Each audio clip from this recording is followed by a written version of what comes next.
I'm Margaret. I love to draw. When I was young, I was really into watching movies. I also loved drawing. I had a very big self-portraiture phase. I thought it was quite the genius. But I loved drawing so much that every day I would draw things. To the chagrin of my parents, I decided pretty early on that I wanted to be an artist. So I was always like drawing things, making things like little miniature knickknacks and what have you. One day, my dad told me that I should bring my sketchbook to this comic convention called the Alternative Press Expo, or APE, in San Francisco. So I showed up and I basically did the rounds at this convention, and I asked all these different artists and writers if they needed an illustrator for one of their projects. And I landed my first gig. And because of that, I discovered storyboarding in one of my animation classes. I sat next to this girl who had known about storyboarding way before I did. She showed me her portfolio and all of the work that she did, and basically introduced me to this world of storyboarding, which was, in essence, doing what comic books was, but without the cleanup pass and without the inking and the coloring and the iterating of the same page of a comic. And the job, changed more frequently. There's a different assignment every week. The story is constantly evolving. You're always moving projects. Every day is different. And I was like, yeah, this is what I want to do. I'm in. It was super exciting. And because of that experience, I started applying to story internships and getting rejected. And I would apply again. I would hone my portfolio, do some more pieces, and I would get rejected again. And it was very disheartening, but I really, really wanted to do it. And so I just kept applying every year. And every time I got a no, I would ask for feedback about like what I could improve, what I could do better, how to make my application stronger. And finally, the work paid off, and I was, in 2019, accepted into the Pixar story internship. Woohoo! That's great. We have another question from Maggie. She asked, speaking as an artist alley seller and con attendee, how do you know when it's appropriate for you or others to show around your work in a professional way? That's a good question. Well, Maggie, for me, I had a very persistent father who was like, you got to pull yourself up by your bootstraps. Like that was his, philosophy on like getting out there in the world. And so he, told me that once I filled up my sketchbook, I should take it to this comic book convention and just ask people for a job. And nowadays, there's like other platforms. You can go on the internet and meet other people who have similar artistic pursuits, or in college, there are clubs, in high school, there are clubs where you can meet people who want to collaborate on projects. But in terms of like, when is it appropriate to start putting your art out in the world? I think whenever you feel that it's appropriate. Like for me, I was 16 years old. I was in high school. It was exciting for me to vouch for myself and advocate for myself as a young professional. Like I knew that I had not had any experiences in the world yet. And so that was something that I was like eagerly telling people, is like, I, want to work hard. I want to learn. I want to be put to the test. Like, will you take a risk on me? I'm cheap labor, like there's all kinds of ideals to being someone who is more green or younger, because there comes like that level of like excitement and curiosity that maybe an older, more experienced artist doesn't have, or like a, price to your work, whatever the reason is. I don't know if this exactly answers that question, but I also always say that when people are like, oh, how'd you get good at drawing? I always say like, everyone starts out like bad at drawing, or like bad at whatever their craft is. But because you love it so much, and because you are encouraging yourself to keep doing it, like you don't notice when you're not like at a professional level yet, until you are. Like you just keep doing it because it is so entertaining to you, or it's so exciting to you, that like one day things will just click into place and you'll, have a more professional grasp on things. Margaret, can you give us an overview of the story spine structure and how to put it into practice? Why, I am happy to do that. Thank you. All right, let me just share my screen again. So the story spine is a super reductive economic tool that we use at Pixar all the time, from improv games to beating out an actual movie, you know, in the early stages, where we figure out what the most important events in a film are as simply as possible so that we can add all of the fun details and complexities on top later.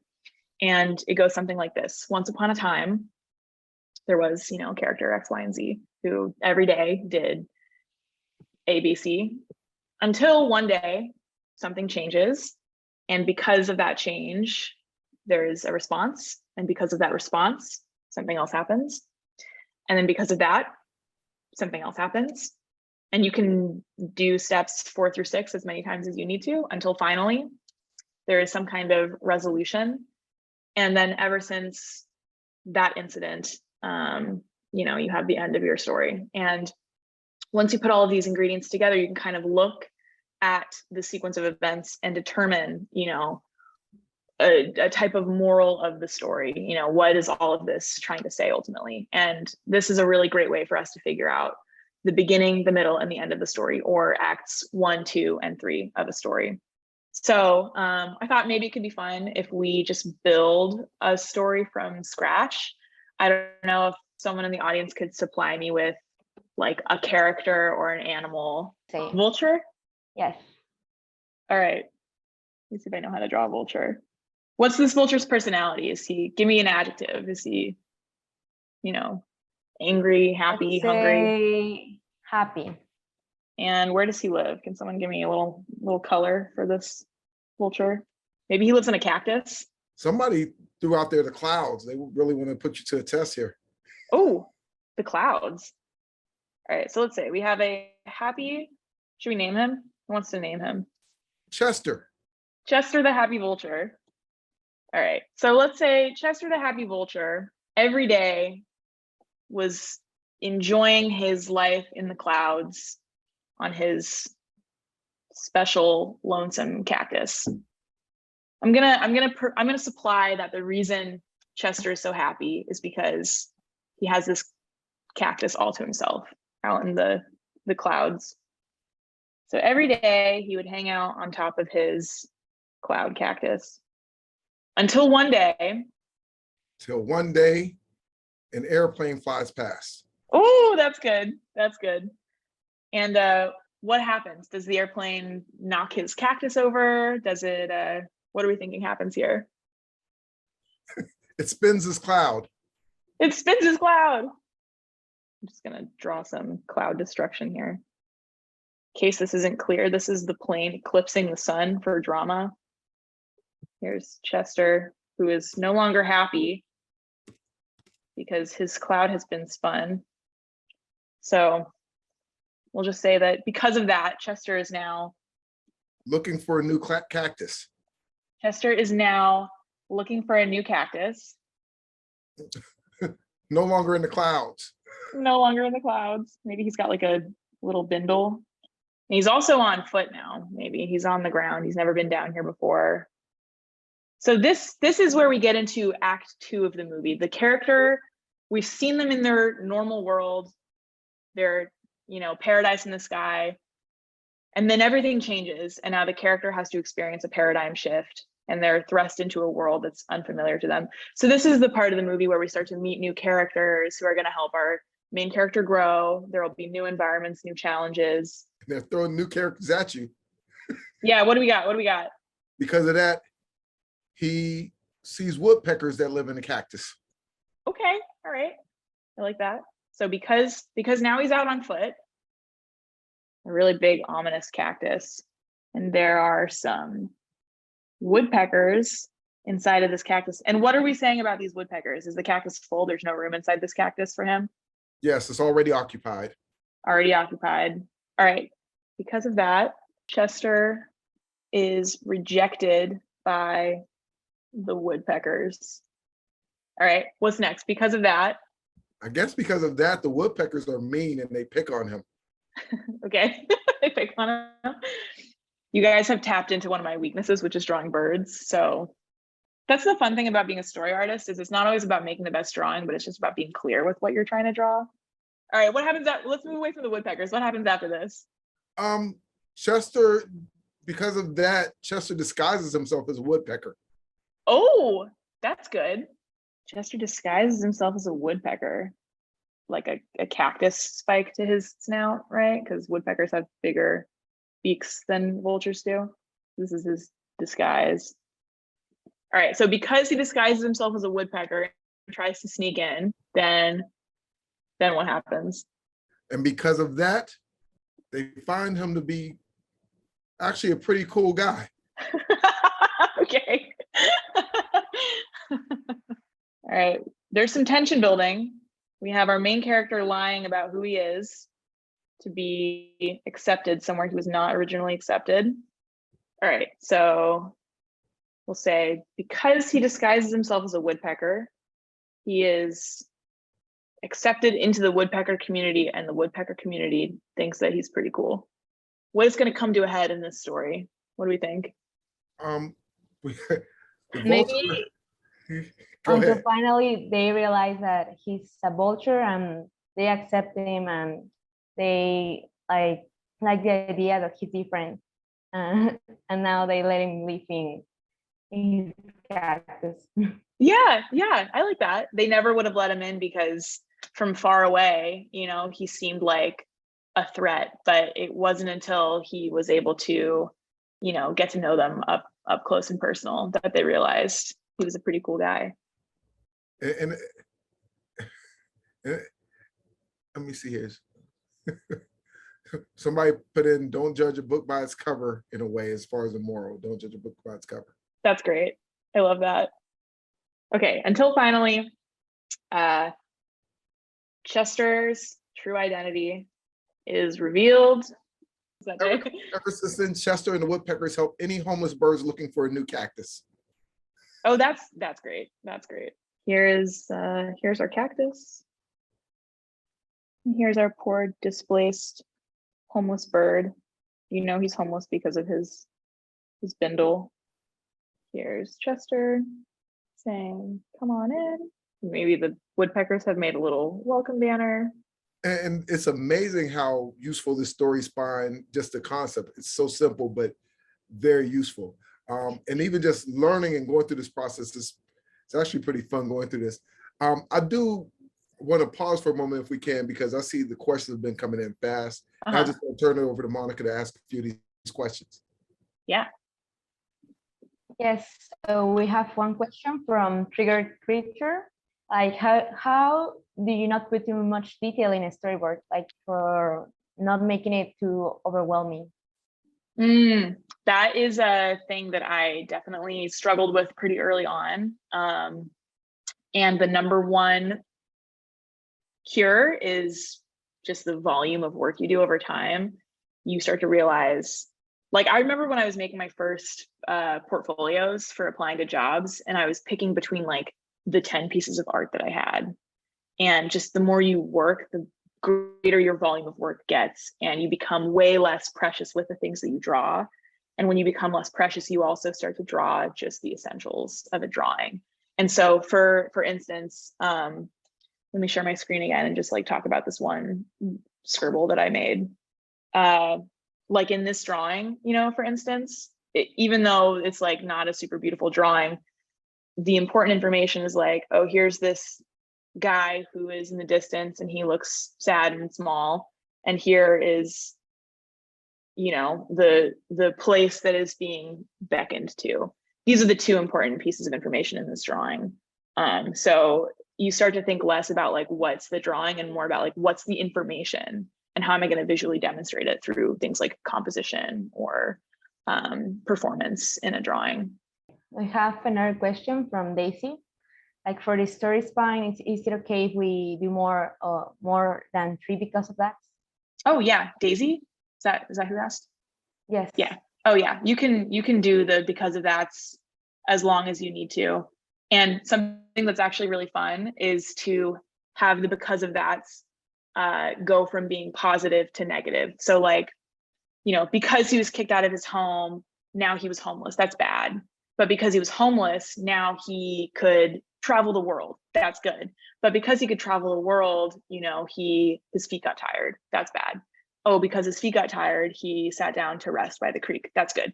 And like, you can just improvise your way through that series of negatives and positives. And if you'll pay attention to some of your favorite movies or TV shows after this lesson, you'll find that a lot of scenes work that way, as a scene will go from ending badly to then ending well. But there's always, you know, some kind of response. There's always another because of that.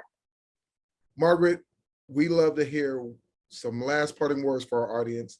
Is there one final bit of advice you can share before you go, for our people to take on as they pursue their? Yeah, definitely. I think there are two things that I would like to impart to you guys.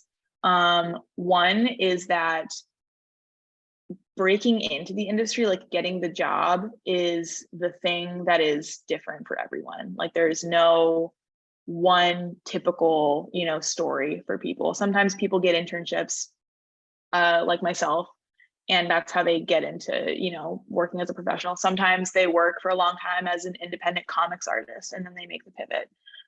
Sometimes people work in live action and then decide they want to go into animation. Sometimes they become trained as an animator and then decide they want to go into story. But I think it's just really, it would have been really helpful for me, I think, to understand that getting your foot in the door is the most nebulous part of working in the film industry, because it can happen in a lot of different ways.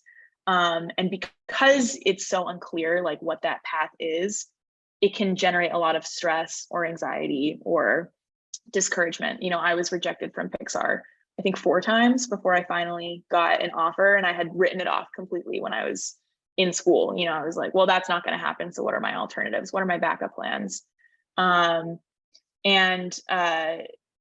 I think that, you know, once you do get that first job, and it will happen. It's like, if you think about working in the industry as like waiting in a line, if you wait in that line long enough, like, you're going to get in, and you might have to work really hard while you're in line or improve certain skills or meet people in line. But if you wait long enough, you know, even though people might be cutting in line or getting pulled out of line, like, you will make it to the front and things will fall into place from that point.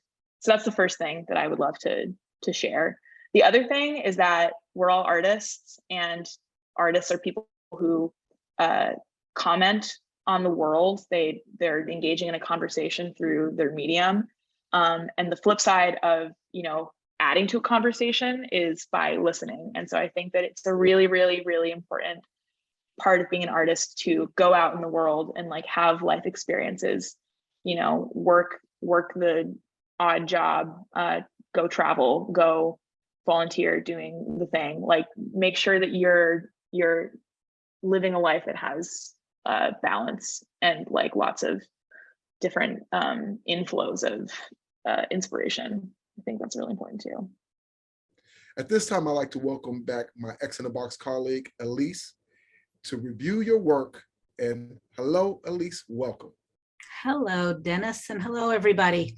I love this part. I have absolutely adored looking at some of the drawings and some of the content that's been coming in. I'm going to share my screen. The first image we're going to take a look at is from Zoe in the youth cohort. And this is a beautiful image. I am going to see if I can, let me see if I can make my pen work. So this image has got so much going on in it, and it's directing our eye towards the main focal point, which is over here. This is our main character. But what I want to say about it is that because there's so much going on, I want to think about how we can zoom in just a little bit more on that particular character. Now, we've also got the character up here on the top. And what's really beautiful is the way these lines are taking us back and forth. There's also really beautiful framing from the outside, this darkness on the corners, which is bringing us in.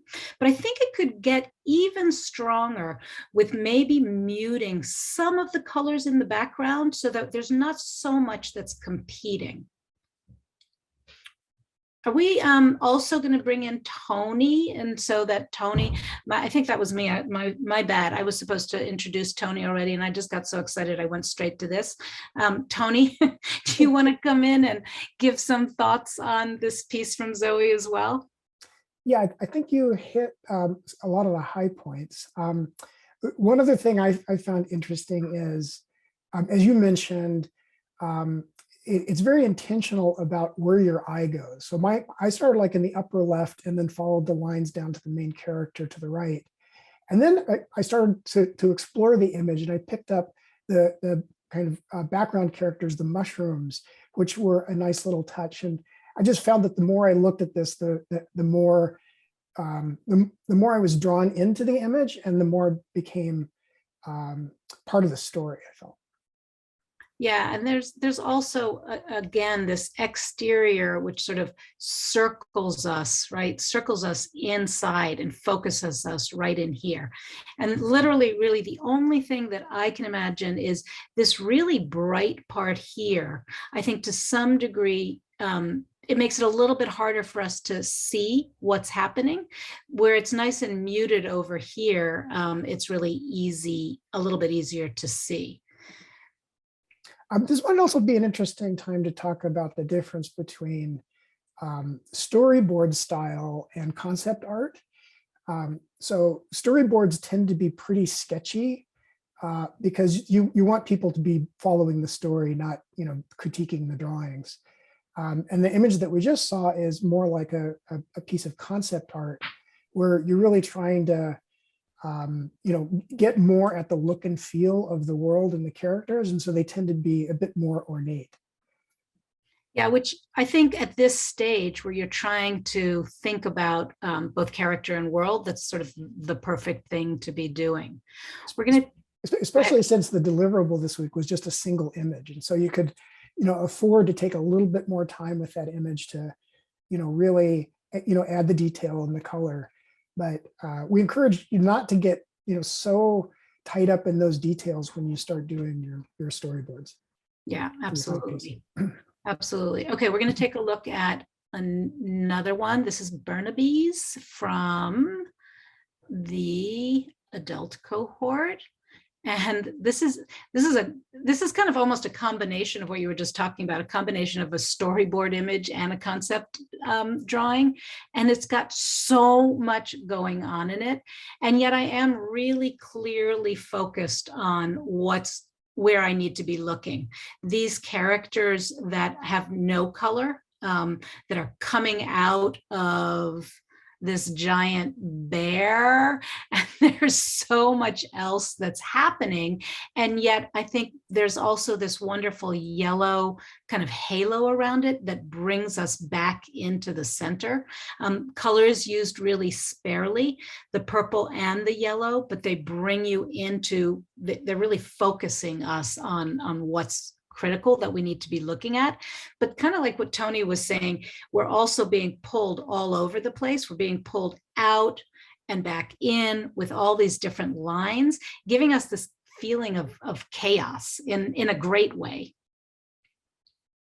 Yeah, I assume chaos, it was part of what Burnaby had in mind here. And I also really like the symbolism of all of these other characters sort of springing, I presume, out of the mind or the imagination of the main large character. So yeah, really effective job of communication, I think, here.